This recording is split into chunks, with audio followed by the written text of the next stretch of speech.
नमस्कार प्यारे विद्यार्थियों और वो सैनिक जो लाखों सपने अपने आंखों में सजाए हुए बैठे हैं। एक बार फिर से स्वागत है आपका एसडी सैनिक स्कूल के ऑनलाइन यूट्यूब चैनल पे। बच्चों, एग्जाम हो चुका है। एक शब्द है जो बार बार बहुत सुनने में आ रहा है और वो शायद उस शब्द को आप पीछे बहुत अच्छी तरीके से रीड कर सकते हैं। देखिए, जो शब्द है वो है ई काउंसलिंग। ई काउंसलिंग आजकल एक ऐसा वर्ड बना हुआ है, एक ऐसा शब्द है जिसको लेकर हर बच्चे के माइंड में काफ़ी सारे डाउट्स आ रहे हैं कि सर ये ई काउंसलिंग है क्या, सर ये ई काउंसलिंग होगी कब, इसमें होता क्या है, इसमें करना क्या है, इसकी फीस भी भरती है क्या, सर इसके इसमें रजिस्ट्रेशन भी होता है, सर इसमें फॉर्म कैसे भरे जाते हैं। तो एक एक चीज़ की जानकारी मैं इस संपूर्ण वीडियो में लेके आया हूँ, तो इस वीडियो को स्किप मत करना और एंड तक इस वीडियो को पूरा बहुत अच्छे तरीके से आप लोगों को देखना है, ठीक है। तो स्टार्ट करते हैं वीडियो को without any entertaining anything and everything, right.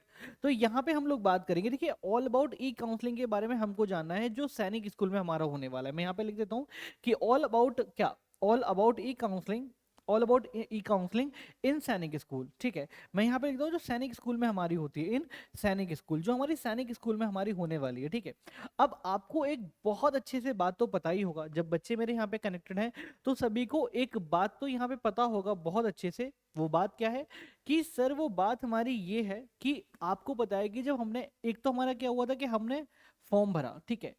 सबसे पहला स्टेप हमारा क्या हुआ, एप्लीकेशन फॉर्म आ गए थे, ठीक है। हमारा क्या हुआ था, एप्लीकेशन फॉर्म आ गए थे और सभी को पता है वही 400 600 के बीच में फॉर्म भरे गए थे, ठीक है। इतना अमाउंट इसका रहा था। तो सबसे पहले हमारा क्या है, एप्लीकेशन फॉर्म आया, ठीक है। इसके बाद देखा जाए तो हमारा आ गया था एडमिट कार्ड, ठीक है। इसके बाद आ गया था हमारा एडमिट कार्ड, यही बात थी बच्चों। इसके बाद आया था एडमिट कार्ड। एप्लीकेशन फॉर्म हमारे 7 नवंबर को आ चुके थे और कुछ वही दिवाली का पहर था और 7 नवंबर को हमारे फॉर्म आ चुके थे। फर्दर बात की जाए तो एडमिट कार्ड हमारे कब आए थे, 15 जनवरी के समथिंग, ठीक है। 15 या 20 जनवरी के समथिंग आए थे, मुझे अभी डेट क्लियर नहीं है थोड़ी सी बच्चों, क्योंकि थोड़ा टाइम हो चुका है। और एग्जाम की बात करूँ, इसके बाद जो हमारा नेक्स्ट स्टेप हुआ था वो हुआ था हमारा एग्जाम होने का, ठीक है, एग्जाम कंडक्ट, ठीक है। जो एग्जाम कंडक्ट हमारा हुआ था बच्चों वो हुआ था हमारा 28 जनवरी, ठीक है। 28 जनवरी को हमारा एग्जाम हुआ था। अब जब 28 जनवरी को हमारा एग्जाम हुआ है तो प्यारे बच्चों जरा ध्यान से सुनिएगा। अब वो 28 जनवरी को चाहे क्लास 6 का बच्चा तैयारी कर रहा हो या फिर क्लास 9 का बच्चा तैयारी कर रहा हो, तो क्लास 6 वाले बच्चों का भी एग्जाम उसी दिन हुआ और क्लास 9 वाले बच्चों का एग्जाम उस दिन हुआ। फर्क सिर्फ इतना था कि 9th वाले बच्चों ने 3 घंटे का एग्जाम दिया और इन बच्चों ने सिर्फ 2.5 घंटे का एग्जाम दिया, ठीक है। इतना फर्क था। चलो, यहां तक चीजें बहुत अच्छे से हुई। इसके बाद एक प्रक्रिया हमारी हुई अभी कुछ दिन पहले कि क्या हुआ था कि हमारी आंसर की आई थी, ठीक है। हमारी आंसर की आई थी with OMR sheet, with OMR sheet, ठीक है। कुछ यही हुआ था। अब ओएमआर शीट के साथ हमारी आंसर आ गई। जब आंसर की हमारी आई ओएमआर शीट के साथ तो उसमें बच्चों ने क्या किया कि बेसिकली अपने सारे नंबर चेक किए थे कि हमारे कितने नंबर यहाँ पे बन रहे हैं। अब बहुत से बच्चों के 230 प्लस स्कोर जा रहा था, किसी का 240 प्लस जा रहा था, किसी का 270 प्लस स्कोर जा रहा है और किसी किसी बच्चे का 180 प्लस स्कोर भी रह रहा है, ठीक है। कुछ इस तरीके से हमारी सारी चीजें यहाँ पे देखने को मिल रही थी। सही भाई, यही बात थी ना। ये सारी बातें हमारे पास आ रही थी। अब इसके बाद का प्रोसेस अब होने क्या वाला है, इसके बाद एक बहुत बड़ा क्वेश्चन मार्क आएगा कि इसके बाद सर क्या होने वाला है। जरा उसके बारे में थोड़ी हमें जानकारी दो। तो बच्चों, डरने की बात नहीं है, सारी बातें बताऊंगा, वीडियो को स्किप नहीं करनी है, एंड तक बहुत अच्छे से देखना है इसको। अब यहाँ पे बात करते हैं। अब यहाँ पे जो नेक्स्ट चीज हमारी आती है बच्चों वो क्या है कि एप्लीकेशन हमारा फॉर्म यहाँ पे आ चुका है, ठीक है। अब यहाँ पे बात की जाए तो इतने बच्चों ने यहाँ पे क्या कर दिया, अप्लाई कर दिया था, और मतलब अप्लाई इन द सेंस कि इतने बच्चों के मार्क्स हमारे यहाँ पे आ चुके थे। अब नेक्स्ट चीज हमारी यहाँ पे सामने क्या आती है, नेक्स्ट पॉइंट आता है कि सर इसके बाद आएगा बच्चों आपका रिजल्ट। क्या आएगा, इसके बाद आएगा आपका रिजल्ट। और जितने बच्चे वहां क्वालिफाई करेंगे, ध्यान रखिएगा, जितने बच्चे वो क्वालिफाई करेंगे, अब यहाँ पे बनेगी मेरिट लिस्ट। क्या बनेगी, यहाँ पे बनेगी एक मेरिट लिस्ट, ठीक है। अच्छा, अब ध्यान रखना, मेरिट लिस्ट कभी भी एक स्टेट की, मतलब ऐसा नहीं होता कि सब जगह की एक ही मेरिट लिस्ट आए, इम्पॉसिबल। क्योंकि हर स्टेट की मेरिट लिस्ट आपकी अलग अलग होती है। जैसे अगर मैं यहाँ पे बात कर रहा हूँ, मैंने यहाँ पे बात करी कुंजपुरा की, ठीक है। मैंने बात करी यहाँ पे कुंजपुरा हरियाणा की, ठीक है। ये एक सैनिक स्कूल है, आपको बहुत अच्छे से पता है, ठीक है। सेकंड, एक तो हरियाणा की ले ली मैंने, दूसरी मैंने ली यहाँ पे, दूसरी मैंने ले ली यहाँ पे उत्तराखंड की, ठीक है। उत्तराखंड भाई ऑल इंडिया सैनिक स्कूल है। अब यहाँ पे बनता कैसे है, देखो दो तरीके से यहाँ पे मेरिट लिस्ट बनती है। एक जो हमारी बनती है बच्चों वो हमारी बनती है एच एस, और ओ दूसरी बनती है हमारी ओ एस। इन दोनों की फुल फॉर्म हमारी क्या होती है? अगर मैं एच एस की बात करूं तो ये होती है हमारी होम स्टेट। किस में होती है? होम स्टेट में होती है। और दूसरी जो होती है बच्चों हमारी, वो होती है हमारी अदर स्टेट में। किस में होती है? अदर स्टेट में। अब ये होम स्टेट और अदर स्टेट का फंडा क्या है सर, इसके बारे में थोड़ा सा हमें बताइए। होम स्टेट और अदर स्टेट का मतलब ये होता है कि अगर मैंने सपोज किया कि मेरी होम स्टेट में कितनी है, मेरी होम स्टेट में 100 सीटें हैं। कितनी हैं? 100 सीटें हैं। अब इसमें क्या है, जो ये मतलब होम स्टेट मतलब यहाँ पे दोबारा चीजों को बताऊंगा। जैसे मैंने यहाँ पे हरियाणा की बात कर ली, किसकी मैंने बात करी? यहाँ पे हरियाणा की बात करी। हरियाणा एक स्कूल में यहाँ पे कितनी सीटें हैं? यहाँ पे 100 सीटें हैं। तो उन 100 सीटों को दो पार्ट में डिवाइड किया जाएगा। अच्छे से सुनिएगा, इन 100 सीटों को दो पार्ट में डिवाइड किया जाएगा। दो पार्ट हमारे कौन कौन से होते हैं? एक तो होती है हमारी 70 सीटें, और एक होती है हमारी 30 सीटें। कितनी? 70 सीटें, और एक हमारी होती है 30 सीटें। अब इनमें फर्क क्या होता है? 70 सीटों की बात की जाए तो ये हमारी हो जाती हैं होम स्टेट की सीटें। किसकी हो जाती है? होम स्टेट की। और 30 की बात की जाए तो ये हो जाती है हमारी अदर स्टेट की सीटें। यहां तक तो किसी बच्चों को दिक्कत नहीं होना चाहिए था। अब मैं कंफर्म नहीं बोल रहा कि 70 सीटें और 30 सीटें ही हमारी होंगी। डन। 70 सीटें और 30 सीटें ही हमारी होंगी, ऐसा कुछ कंफर्म नहीं है, ध्यान रखिएगा इस बात का। अब अगला फंडा हमारा क्या बनता है कि सर जैसे हरियाणा के बच्चों ने क्या किया कि हमने होम स्टेट भरा था, और यहाँ की जो कट ऑफ गई थी वो 280 गई थी। कितनी गई थी जी? 280 गई थी यहाँ की कट ऑफ। तो 280 वाले हरियाणा के जितने बच्चे हैं वो होम स्टेट में आके एडमिशन ले सकते हैं।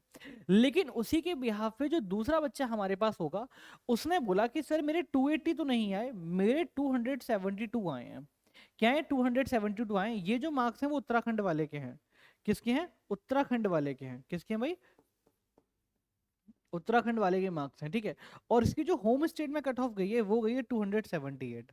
अच्छा, ये होम स्टेट की है और ये अदर स्टेट की है, ठीक है। अब यहाँ पे होम स्टेट, यहाँ पे 30 सीटें जो अदर स्टेट की है। इसने बोला कि होम स्टेट में जो हम बच्चा लेंगे वो 280 मार्क्स वाला बच्चा लेंगे। कितने मार्क्स वाला? उसने बोला जो हम यहाँ पे बच्चा लेंगे वो 280 मार्क्स वाला बच्चा लेंगे। लेकिन अगर अदर स्टेट की बात में अगर मैं करूँ तो अगर जिन बच्चों के जो अदर स्टेट में जाके पढ़ना चाहते हैं, अगर किसी बच्चे के यहाँ पे कितने प्लस 270 प्लस मार्क्स हैं, तो आके मेरे हरियाणा में आके एडमिशन ले सकता है, जो कि अदर सीट में हमारी आने वाली है। तो यहाँ पे उत्तराखंड का बच्चा क्या करेगा कि जब ई काउंसलिंग होगी, तो ध्यान रखिएगा ई काउंसलिंग के कुछ फॉर्मेट हमारे होते हैं, मैं उसके बारे में थोड़ा बात कर लेता हूँ। कि आपका रजिस्ट्रेशन कराया जाएगा बच्चों, ठीक है। और रजिस्ट्रेशन आपका तभी होगा जब आपका कहीं मेरिट लिस्ट में आपको लग रहा होगा कि हाँ। और रजिस्ट्रेशन की जो फीस हमारी होती है वो 100 होती है। कितनी होती है? 100। ई काउंसलिंग का मेन काम क्या होता है? ई काउंसलिंग का यहाँ पे मेन काम होता है कि मैं पर्टिकुलर बच्चों को किस सेगमेंट में कितना दे सकता हूँ, ठीक है। ई काउंसलिंग का मतलब होता है कि बच्चे के पास कितनी चॉइस है और वो कितनी चॉइस भर सकता है। तो यहाँ पे बच्चे के पास 10 स्कूल, सैनिक स्कूल की चॉइस होती है कि जब वो बच्चा भर रहा है तो ABCDEFGHIJ, ठीक है। 1 2 3 4 5 6 7 8 9 10, तो जी तक हमारे 10 स्कूल हो गए। तो इन 10 स्कूल में वो अपनी प्रेफरेंस के हिसाब से स्कूल भर सकता है। और मैंने बताया था आपको एक बात कि जब आप भरने जाएं तो मेरी एक वीडियो देख लेना, भारत के टॉप 10 स्कूल कौन से हैं या टॉप 5 कौन से, उनको जरा प्रेफरेंस पर रखिएगा, उनकी कट ऑफ जरा एक बार देख लीजिएगा। तो यहाँ पे क्या होगा कि अदर स्टेट में अगर सपोज करो कि हरियाणा की हम लोग बात कर रहे थे, और उत्तर जैसे हरियाणा की जो अदर स्टेट की है, ठीक है, हरियाणा की जो अदर स्टेट की है उसने बोला, अदर स्टेट की इसने बोला कि मेरे यहाँ बच्चा 270 प्लस वाला एडमिशन ले सकता है। और वहीं उत्तराखंड में क्या करेगा? उत्तराखंड में एक बच्चा है, उसकी जो मार्क्स आए वो 272 आए हैं, तो भाई वो तो हरियाणा में जाके एडमिशन ले सकता है ना भाई, बिल्कुल ले सकता है, कोई डाउट नहीं है। तो यही हमारा काउंसलिंग होता है कि बच्चों को एक मौका दिया जाता है पर्टिकुलर, कि अगर आपके मार्क्स कम है और आपका होम स्टेट में एडमिशन नहीं हो रहा है, तो आप क्या कर सकते हैं? आपके पास एक चॉइस होती है कि आप 10 स्कूल को वहां पे मेंशन करेंगे। आप अपना होम स्टेट तो डालेंगे डालेंगे, क्योंकि आपको कट ऑफ अभी तक नहीं पता है, आपको रिजल्ट अभी तक नहीं पता है, तो आप होम स्टेट तो डालेंगे, क्या पता होम स्टेट में आपकी कट ऑफ निकल जाए। लेकिन अगर आपका होम स्टेट नहीं निकलता है तो आप अदर स्टेट में जाकर के सेम मार्क्स पे जाकर के आप एडमिशन ले सकते हैं। क्योंकि तभी कभी कभी ये होता है कि 272 वाला अदर स्टेट में जाकर एडमिशन ले जाता है, ठीक है, ये तो भाई एडमिशन ले लेगा। लेकिन जब होम स्टेट की बात आती है तो एक बच्चा बोलता है कि सर मेरे तो, इसने बोला था कि हम 285 पे होम स्टेट पे कट ऑफ निकालेंगे, और एक ने बोला सर मेरे तो कितने मार्क्स थे, मेरे तो 278 थे, लेकिन मेरा फिर भी हरियाणा में नहीं हो पाए। वो इसलिए क्योंकि आपकी सेम स्टेट हो जाती है, और same same state home state पे आप लोग कभी भी इतने मार्क्स पे एडमिशन नहीं ले सकते, आपको अदर स्टेट में जाना ही पड़ेगा। तो ये ऑल ओवर क्राइटेरिया है कि आप कैसे समझ सकते हैं जब आप रजिस्ट्रेशन फॉर्म फिल करेंगे तो एटलीस्ट आपको 10 स्कूल वहां मेंशन करने ही है जहां आपको जाने का मौका मिल सकता है। तो एक बार आप प्रीवियस कट ऑफ एक बार प्लीज मेरे कहने पे देख लीजिएगा किसकी कट ऑफ कितनी गई थी, उसके बिहाफ पे आप अपनी चॉइस के हिसाब से वहां स्कूल फिल करिएगा, ताकि आपको एडमिशन लेने में कोई दिक्कत ना हो। भाई देखो साल पूरी जाती है, मेहनत पूरी जाती है, तो मैं नहीं चाहता कि आपकी मेहनत बिल्कुल व्यर्थ जाए और आप अच्छे तरीके से वहां पे एडमिशन ले सकें। तो this is all about the E counselling. तो ई काउंसलिंग आपकी जब स्टार्ट होगी तो आपको बता दिया जाएगा, प्रॉपर आपको गाइडलाइन यहाँ पे दी जा रही है कैसे कैसे आपको फॉर्म भरना है, ई काउंसलिंग कैसे करना है, मेरिट जो आपका मेडिकल होगा तो उसमें क्या क्या चीजें पूछी जाएंगी, सारी चीजें पर्टिकुलर एक एक चीज मैं आपको यहाँ पे बताऊंगा। समझ में आ रहा है, एक एक चीज मैं आपको यहाँ पे बताऊंगा। तो ये सारी वीडियोस बहुत अच्छी लगेंगी, आई होप ये आपको पूरी समझ में आई होंगी। अगर अच्छी लगे तो आप हमारे चैनल से जुड़ सकते हैं, क्या कि हर एक नोटिफिकेशन आपको सबसे पहले मिले।